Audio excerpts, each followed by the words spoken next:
बातमी गोव्यातने गोव्याच्या शिरगावमध्ये श्री लाराई यात्रेदरम्यान चेंगराचेंगरी झाली आहे आणि या दुर्घटनेत 7 भाविकांना आपला प्राण गमवावा लागलाय, तर 30हून अधिक गंभीर जखमी आहेत. जखमींवरती म्हापसाच्या रुग्णालयामध्ये उपचार सुरू आहेत. गोव्याचे मुख्यमंत्री प्रमोद सावंत हे घटनास्थळी पोहोचले आणि त्यांनी उपचार घेत असलेल्या जखमींची विचारपूस केली.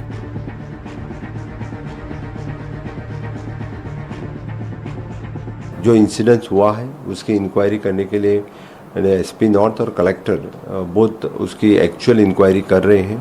क्यों ये इंसिडेंट्स हुआ इसके बारे में जानकारी मिलेगी, लेकिन क्राउड ज़्यादा, भीड़ ज़्यादा होने से लिए कुछ लोगों ने जो वहाँ से भगदौड़ मचाई, इसलिए इस इंसिडेंट्स हुआ. फर्स्ट इंस्टेंस पे तो ऐसे दिखता है.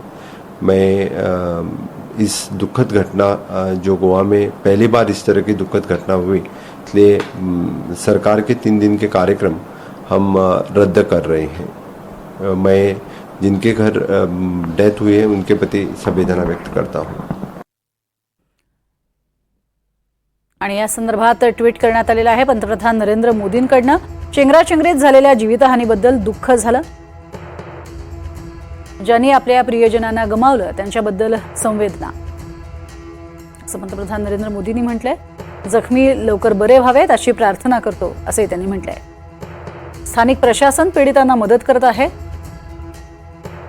अशी माहिती त्यांनी दिलेली आहे आणि दुःख व्यक्त केलंय. तर राहुल गांधी यांनी ही ट्विट केलेलं आहे. गोव्यातील शिरगावच्या लैराई यात्रेत चेंगराचेंगरी झाली. चेंगराचेंगरीची ही घटना अतिशय दुःखद.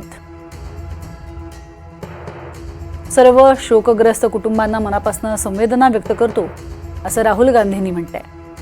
सर्व जखमींच्या लवकर बरे होण्याची आशा करतो असे त्यांनी म्हटलंय.